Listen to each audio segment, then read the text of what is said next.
of different computer models. The one on the right, a little bit better, giving us about 1/4 of an inch. The one on the left, yeah, don't hold your breath for much. That said, if any storms do form, they will not be from the remnants of Agatha. In fact, that system, which is likely to redevelop, a 70% chance in the next 5 days, heading from the Yucatan toward Cuba and to Florida. If it becomes a named storm, it will be Alex, but it will not do anything for Texas, not heat and not rain.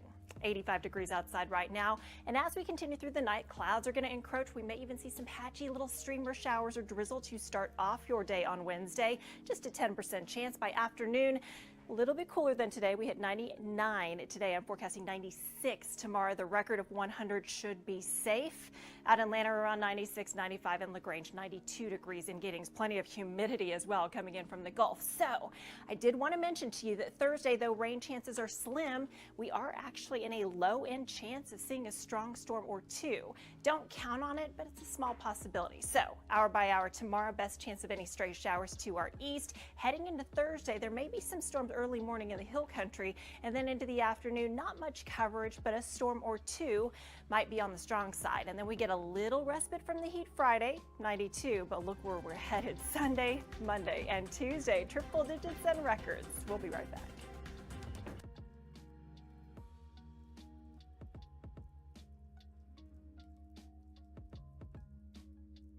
I'm hoping you'll agree that a weak cold front is better than no cold front. We've got a cold front on the way on Thursday. It's going to shift our winds, bring us slightly cooler temperatures and just a little bit of rain. May even bring some strong storms come Thursday. This on the heels of, well, the hottest May ever on record, 82.3 the average temperature for this month, beating 2018 and 1990.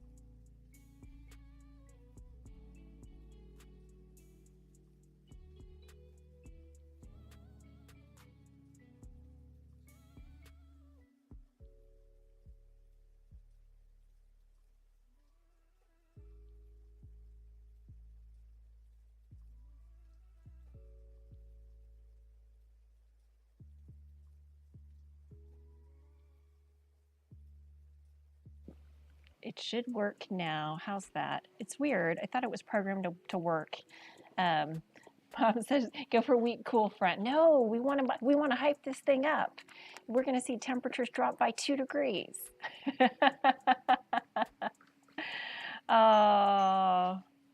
You don't need to work on lip reading. I thought it was weird that it was one of the microphone settings wasn't showing it, and my presets should have worked, but anyway.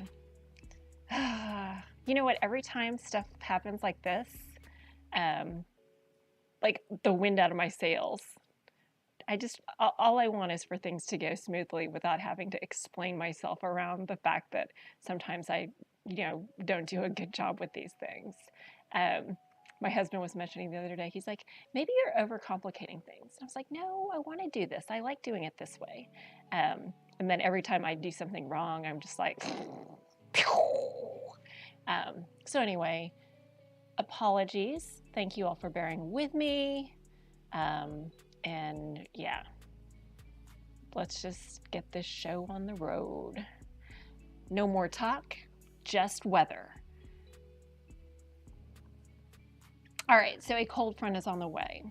You will notice that based on the fact that I say cold front and you see that the coldest temperatures are still at or above average, it's really not going to be that big of a deal. I do think we're going to see a brief wind shift to the north on Thursday, and then that temporary wind shift will head right back to the south by Saturday. So we're talking a very limited amount of time where we see a very small break. Now, something also worth noting right here, I put in strong storms. Although I'm only forecasting a 20% chance of rain, meaning most areas probably won't see much of anything, should a storm develop, It might be strong, maybe even severe. If I had to ballpark it, I feel like some of the computer models are looking a little interesting, maybe for Milam County, for instance. North and east, anywhere to the north on Thursday, afternoon and evening as the cold front pushes through. There might be some hope. All right, Laura says you're moving next Wednesday. That Tuesday temperature. Big red box, record high possible. Yeah, we're going to see a big temperature dump. You may be wondering, so why after this front rolls through are we suddenly going to see the temperatures potentially be near or at records? It's because the upper level ridge, which will weaken temporarily, and the cold front, which will temporarily bring in slightly cooler air aloft, well, that ridge is going to re-strengthen as we head through the weekend and into next week. And that could be enough for, that would be our second, third, and fourth day of triple-digit temperatures in 2022. So there you go.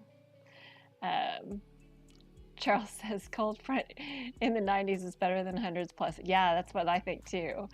Meantime, some blow off from storms out to our west along the dry line. We're getting some cloud cover through the hill country as a result of it. Temperature still 81 degrees even at this hour as we approach midnight. Meantime, there were actually some nasty storms up in portions of the Panhandle earlier in the day. You can see 67 degrees there. You know why? Because the cold front, the same one that's going to be pushing through here finally by Thursday, that cold front is stalled up in portions of the Panhandle in northwest Texas. And certainly you can see, I'm going to add the surface map to this, you can see where the cooler air resides. Here's the front, basically right in here, and it's more or less a line that is bisecting the United States. Look, it's only 43 in Denver, yet it's 79 in Chicago, so big difference. We, of course, are under the influence of the warm southeast breeze coming in off the Gulf of Mexico. And to the north, it's more of a northerly wind, bringing in quite a bit cooler conditions. So there you have it. Chris Bennett is up in the Pacific Northwest. 70s to 50s and 60s for temperatures there. Now you will notice there is still a little bit of light smoke that is overhead. That said, pleased to say that our air quality is in the good range, not only today but also tomorrow and the following day as well. Skippy, you want to come up? Good boy. Also, we're going to take a look at the remnants of Agatha, which are now up to a 70% potential of developing. Hi, Hanson, what's going on? And if they do indeed develop, you know what? They're not going to affect Central Texas in any way, shape, or form. Another thing to notice is typically big amounts of Saharan dust will inhibit tropical development. But you're going to notice there is an absence of Saharan dust, which basically encompasses the areas from the Yucatan Peninsula up through the Caribbean and into areas of the Atlantic near Florida. This plays a big role because that is the likely track for the remnants of Agatha to move in. So while there is this relative dearth or absence of dust, that will enable the system to move through. Now, that said, temperatures in the Gulf and in the Caribbean are above average.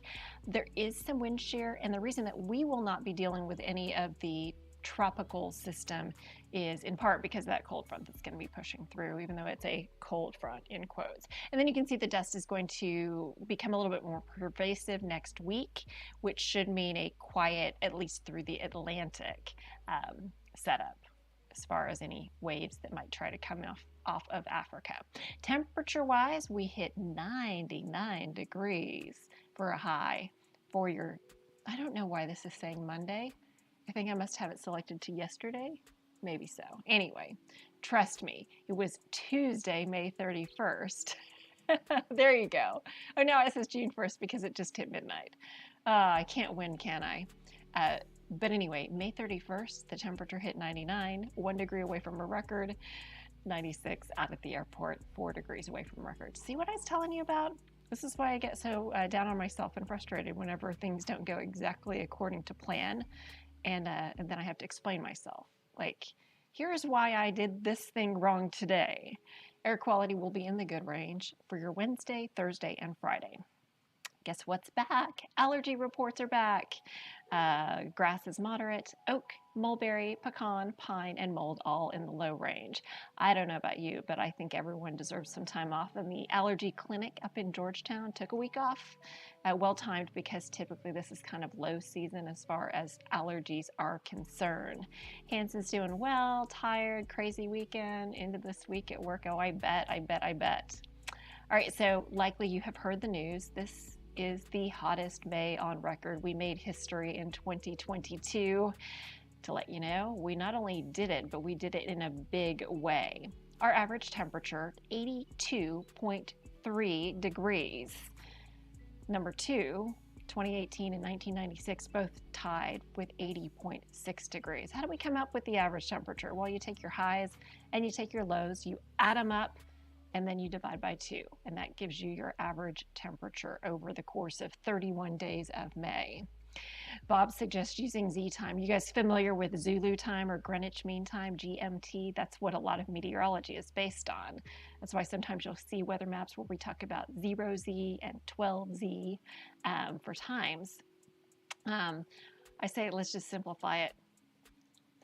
Not as though using Z time, but I'm just saying, what I try to do is, just because I know that I'm going to have these go past midnight, is I try to trick the computer into thinking that 1 a.m. is when the time really changes and when the next day really arrives. But it doesn't always work exactly the way I want it to. All right. So the weather number, as mentioned, 82.3 degrees. The hottest May on record is officially in the books. You know what? We've officially closed the book on meteorological spring as well. June 1st marks the first day of meteorological summer. It also marks the first day of the Atlantic hurricane season, and the first named storm will be Alex. I'm going to show you something in a little bit so we can see what might happen as far as the tropics are concerned. All right, rainfall-wise, we certainly didn't get nearly enough. We are at a departure, or a deficit, if you will, of over 3 inches of rain at Camp Mabry and 3.5 inches out at the airport. So definitely a situation where it would have been nice if we could have picked up more rain than we did, and it just did not materialize, unfortunately. All right, so we'll carry on and hope that we can see some change. Well, despite the fact that I am tracking a system in the form of a weak front, at this point, I'm not super excited or convinced that we're going to see much in the way of rain come out of the system. Right now, I'm thinking maybe about a 20% chance for Friday and Saturday, and rain totals might possibly approach, maybe, oh, it looks like I got to reconnect this real quick. It might possibly approach, hey, we'll show you something else instead. I wish I could, let me see if I can make this fit on your screen. This is the hurricane tracker. This is from Weather Nerds. Oh, if I can only get it to scoot over a little bit. I wish I could figure out a way to orient it to where you can see it. Well, maybe if I zoom out enough. No, it's going the other way. I was going to say, this is looking at the track of what could be Alex if it forms, but unfortunately I'm not able to get the screen to adapt to what I want it to. What I can do is I can show you these. These will actually appear in the screen kind of sort of where I want them to. Oh, you know what?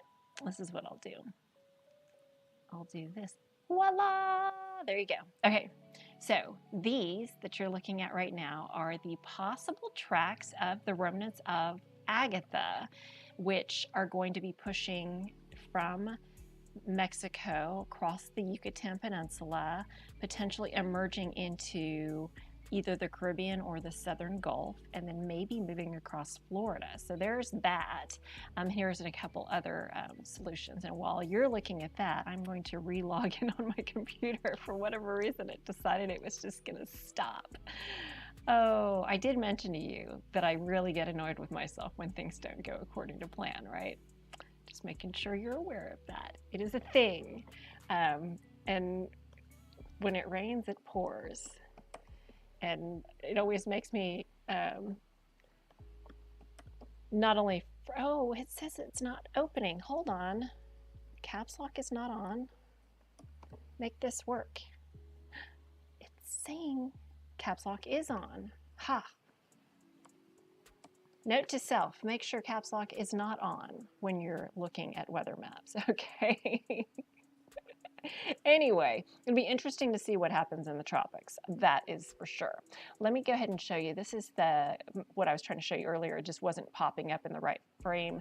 But this is from weathernerds.org, and the guy who runs this site has some really cool maps, which I say, if you get a chance, log on there and you can play around with a whole lot of stuff. But this is looking at the Ensemble computer model from the European, and you can see that the area of low pressure, which is kind of the remnants of Agatha, pretty clearly with most of the different members of the European computer model, take a pretty convincing track all the way into the southeastern Gulf of Mexico and into Florida, and then push across the East Coast. And most of these different, we're calling them members, like spaghetti plots, most of these are pretty tightly clustered. So it's quite possible that we could see at least a system, as far as how strong it could be, that's yet to be seen, push across Florida. At the same time, I want to show you the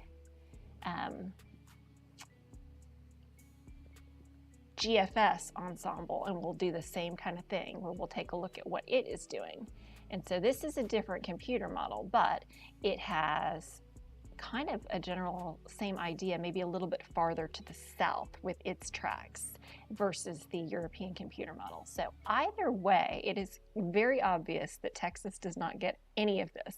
And each one of these lines corresponds to a potential track, but both the European computer model Ensemble as well as the GFS computer model Ensemble are pretty convinced, pretty consistent with pulling this thing across Florida. So anyone from the Yucatan Peninsula, Cozumel, Cancun, and then on toward the western edge of Cuba, the Keys of Florida, South Florida, even as far north as Tampa, Orlando, and the Bahamas. All of these locations could see what would possibly become Alex if everything pans out. And the Hurricane Center seems to think, yes, that is certainly a possibility. Let me go back to the weather computer now that it's back up. But I would highly recommend, if you guys are geeks and interested in the tropics, the two sites that I enjoy looking at the most, aside from the National Hurricane Center, are Tropical Tidbits as well as Weather Nerds. So check both of those out. They're handy. All right, so here is what we've got in terms of the potential for rainfall, and it does not look that likely that we'll see too much out of this thing, unfortunately. So we'll just hope that maybe the system, the cold front, will overperform and bring us more. Two different computer models showing not a lot of rain, unfortunately. This is for the next week. You look on the right-hand side, generally a half an inch or less of rainfall anticipated. You look on the left-hand side, and it's got even less rain, only 13/100ths with a THS for the Austin area. All right, here again, we're looking, we're searching, we're trying to find whether Agatha's remnants are going to do anything. And here is the Hurricane Center's outlook. A 70% development chance in the next 5 days. And let me just confirm, I'm going to go back to the National Hurricane Center site. A 40% chance of development within the next 2 days. So, I mean, it's quite possible. Just to give you an idea of what the National Hurricane Center is thinking in terms of this. So this is near the Yucatan Peninsula and the southeastern Gulf of Mexico. Large area of disturbed weather has developed near the Yucatan Peninsula, partially related to the remnants of Agatha interacting with an upper level trough over the Gulf of Mexico. Despite this marginal environment, the system is likely to become a tropical depression by Friday as it moves northeastward over the Yucatan Peninsula, the Northwest Caribbean, and the southeastern Gulf, regardless of development. locally heavy rain is likely across portions of the southeastern Mexico, the Yucatan, Guatemala, Belize in the next couple of days, spreading across western Cuba, southern Florida, and the Florida Keys on Friday and Saturday. So there you have it, a 40% development chance in the next 2 days and a 70% development chance in the next 5 days. So as we are lamenting the fact that we don't get that much in the way of rainfall, we at least can look at the tropics and know that maybe our turn will be coming. Obviously, we don't want to wish harm or flooding or damage on anyone, but a little rain would certainly be nice. So it's not coming to us, at least not in the form of Agatha/Alex, because in the Pacific and in the Atlantic, they have 2 different sets of names. All right, let's check in on conditions right now. Charles says, no twist up spaghetti this time. Twisted. Yep, I hear ya. Hanson says, we need the rain. Yes, indeed we do. So 81 degrees your temperature as we talk at 12:11 in the morning. Earlier this evening, along the dry line out in West Texas, there were some storms. Those have dissipated, but we are getting some of the cloud cover blowing off from them. Off to the north, whoops, sorry, let me go ahead and pan down south. Off to the north, still a very narrow corridor of severe thunderstorms. Let me go ahead and zoom in a little bit. There's a severe thunderstorm watch that only covers a very small portion of territory northeast of Lubbock, from Plainview to Childress to Lockett to Lawton. And as you can see, multiple severe thunderstorm warnings. The dark red, those are flash flood warnings. And this is all associated with the stalled cold front. Let me go ahead and plot that on here for you. So there's a dry line, which is that the black line. And then to the north of that is the stalled cold front. And so those are basically the weather makers. And in addition, it looks as though there's a little outflow boundary here that has developed that is preceding the storm. So the storms have kind of pushed out some extra air out in advance. So tomorrow, as in Wednesday, some of these leftover boundaries may be ripe for the formation of additional storms. For us, we might see some patchy drizzle in the morning, totally unrelated to that, but instead just because of the warm southerly winds coming in off the Gulf of Mexico. And then temperatures warm. I've only got our high only, in quotes, only at 96 degrees, as opposed to today when we saw 99. Reason it's a little cooler, I think that the cloud cover in the morning might last a little bit longer. I think that the patchy drizzle may be enough perhaps to hold temperatures down a bit, she says with her fingers crossed. The record is 100 set back in 2008, and pleased to say I do not think we will get there. What we can expect is some patchy morning drizzle and then some afternoon sunshine. I just threw in a 10% rain chance to cover that drizzle opportunity. Southeast winds 5 to 15. High temperatures generally going to be in the mid-90s across the board. Wouldn't shock me if we see more sunshine develop, if we see some spots into the upper 90s. And of course, the setup is we just have to wait for that next front to pull in here, which will not happen until Thursday. So with regard to this, because it's after midnight, this first day is actually Wednesday, and this second day is actually Thursday. So on Thursday, the Storm Prediction Center does have an isolated strong to severe thunderstorm possible for our area. Let's take a closer look at that. And of course, it is Thursday that we're talking about as opposed to Friday. So for Thursday, a level 1 of 5 threat, which means an isolated severe thunderstorm can't be ruled out. Probably hail or high winds if it even happens. Best chances will be Austin points north, and I have a hunch that areas like Milam County, perhaps, as that front rolls through, might see the best chance within our area. Hans says, can't imagine how it is in the west. Oh yeah, always hotter and drier and dustier in Midland. Hans, this is probably some area you can wear on the disc golf course, I'm sure, quite sure. Okay, so first thing in the morning, we're talking 77 degrees in Austin, quite a bit of cloud cover in place. And as I mentioned, can't rule out a spot of drizzle here or there. Then as we work our way toward midday, sunshine developing for the most part. There might be some spotty showers Best chance will be out toward Highway 77 as temperatures warm into the upper 80s by midday and then into the mid 90s by the late afternoon hours. And I'm going to back this up. You may have seen one little blip or two right here. As we head through the afternoon, these would be sea breeze type showers that would form along the coast and then push inland with a sea breeze front if they materialize. More than likely, most of us will not see any of this and it will likely stay dry.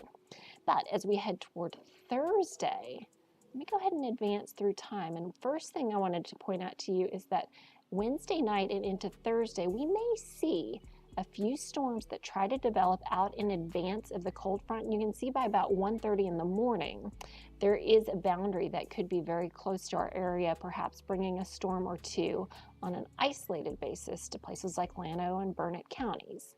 Then, as we push into the morning hours on Thursday, in general, that front that I was talking about, that slow-moving cold front, let me go ahead and draw it on here for you. Woo, my mouse is flying. It's on fire. Let me slow it down a little bit.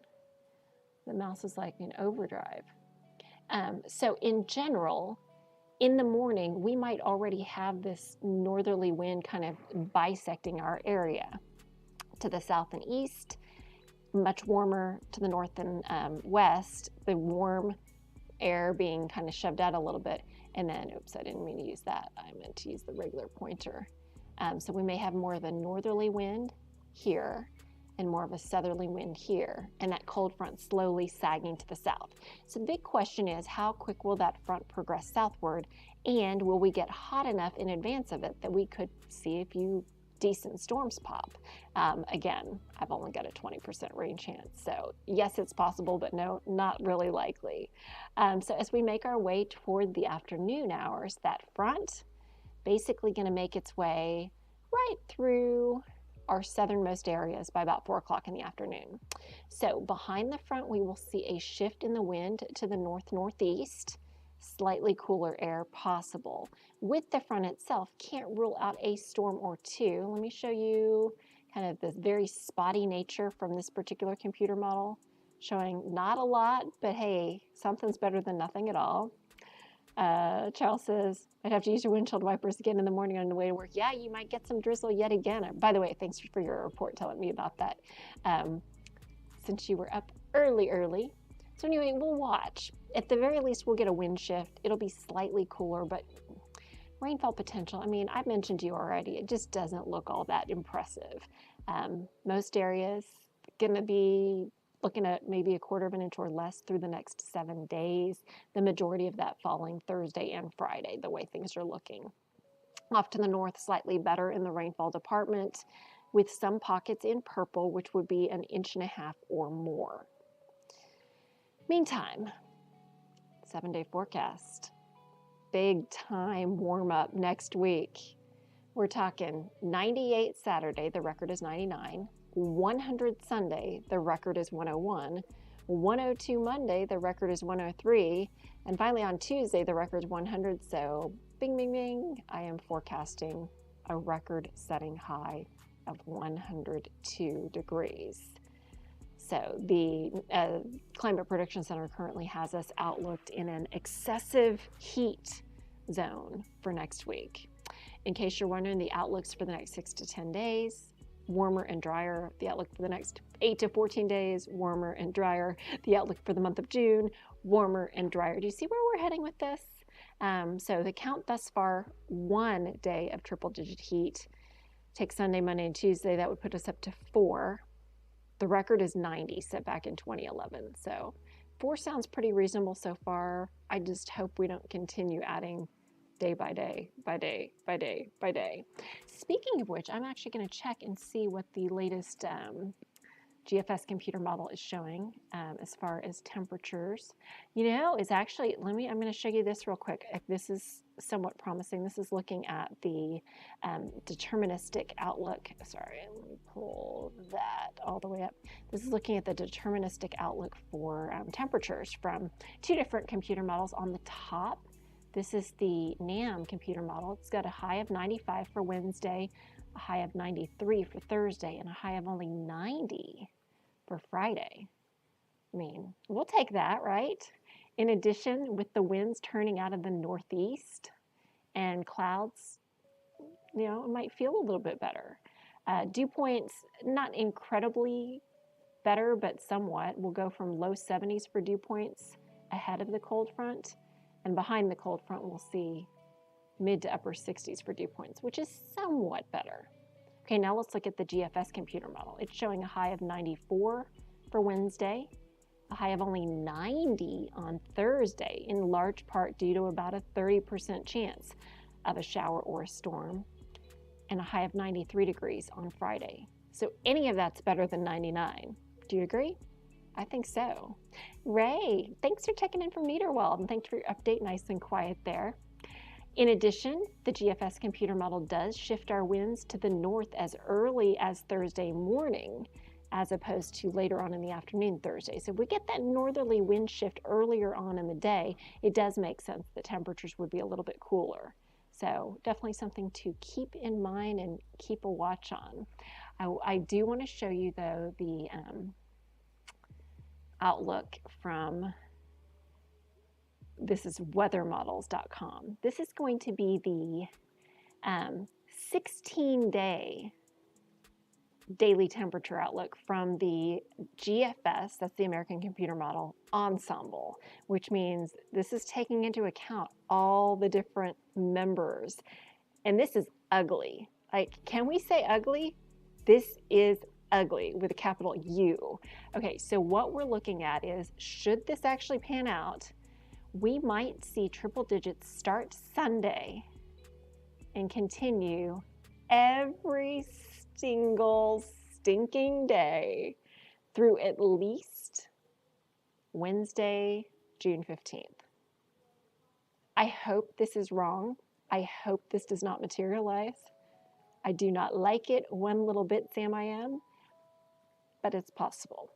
Okay, now I'm going to show you the European computer model, just so that you can have a different perspective on it. And this is going to be the European Ensemble, because that's what we like to show when we're looking long range, is instead of looking at one specific computer model, we want to look at all the range of possibilities, just to give you a slightly better idea. Laura says, no. I hear you. Okay, so the European computer model is not quite as crazy on the heat, but here are the high temperatures as we head through next week.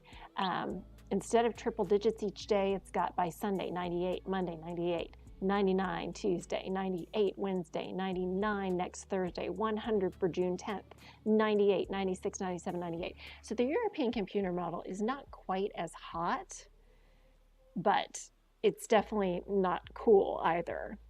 So I would just say, word to the wise, be prepared for the potential of it just being one of those years where it's just a long, hot summer that just won't stop. And then, of course, we have to look at the potential for rain. And at this point, I don't really anticipate we're going to see a whole lot materialize. Let me show you the 15-day precipitation outlook. This is from the European computer model, and all those little lines correspond to different members or ensembles, or think about those spaghetti type plots, different solutions. So if you were to look at this, it does look like there's some decent rain chances, which would be in the reds and the oranges, but they wouldn't arrive until June 11th. So very light rainfall potential through the first several days, less than a half of an inch, but then maybe some light at the end of the tunnel for some better rain chances starting June 11th, 12th, 13th, in that range. So we'll see. All right, I'm going to wrap it up. Thank you guys, as always, for checking in. Have a great night. And as always, you can check out cbsaustin.com for the latest on your forecast. And Avery Tomaska will have updates for you as well, bright and early on CBS Austin, starting at 4:30 in the morning. All right, so there you can see it. Sunday, Monday, triple digits in my forecast. All right, take care, you guys. Have a great night.